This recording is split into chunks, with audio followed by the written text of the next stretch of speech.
Hello, this is how to build a car stereo system, and this is part 2A. This is a subsection off of my how to install stereo head units video on how to wire stereo wiring harness adapters to your new aftermarket stereo. So I have an example here that I'm going to show you. I'm going to wire it up for you and show you what all the parts do. Oh boy! Alright, so what I have here is a wiring harness that came with your new stereo. It looks something like this. It's got all these wires in the back of it, and this plugs straight into your stereo.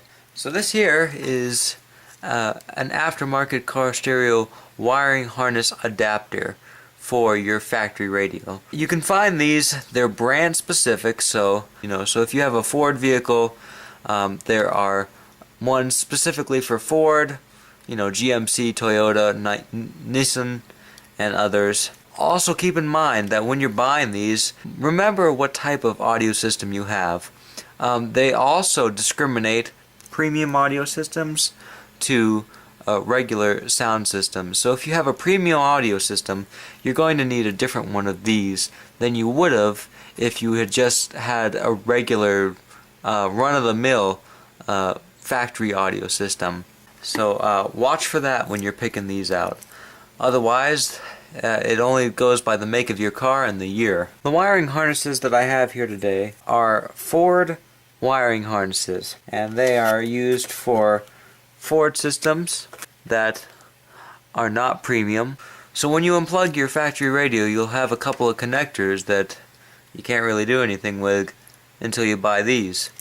And these plug straight into those connectors, and they wire to this wiring harness if you saw in my video on installing car stereo head units. Alright, so I have these all wired up. As you can see, I use wire nuts. They're just convenient. The negatives for the speaker wires have a black line. I don't know if you can see that on the camera, but the positives don't have the black line. And that's how you can tell the difference between the negatives and positives.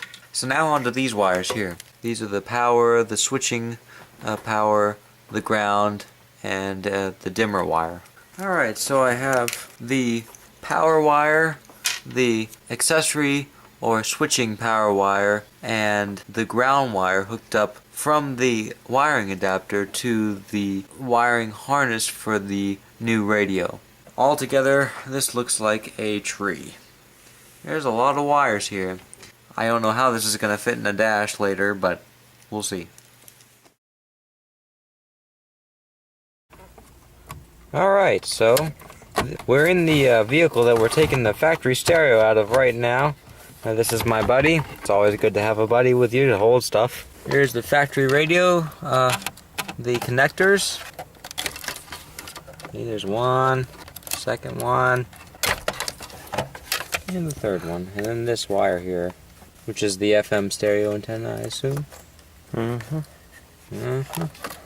Alright, so here are factory mounting wires. We got two sets of them here. They go along perfectly with the black and silver ones that we got with our kit. So this is how simple this is to get plugged in once we have this all wired up here. So these have protective caps on them.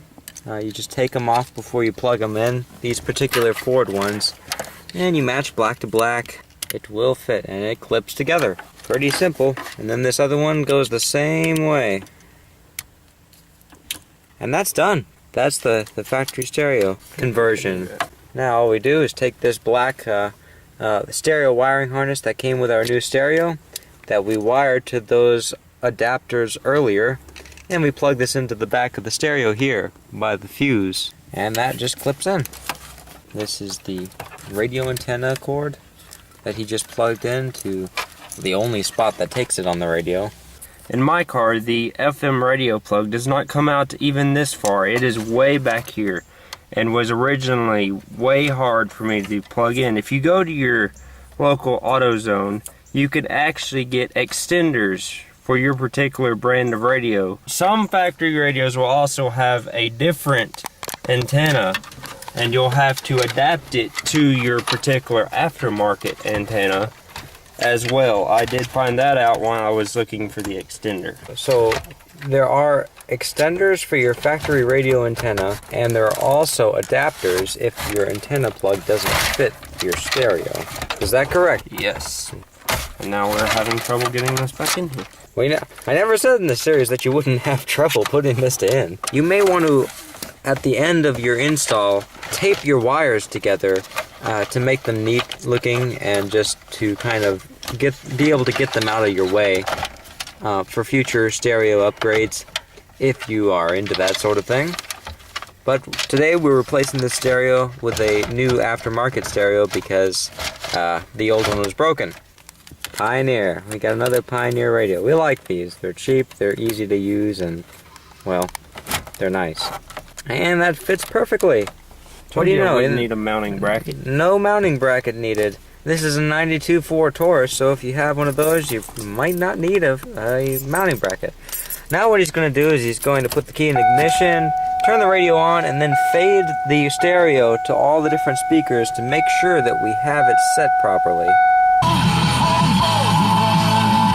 Alright, we're fading to the front, fading to the right, fading to the left. The speakers are in the right locations. Back to the rear. He doesn't have any rear speakers installed, or they're broken.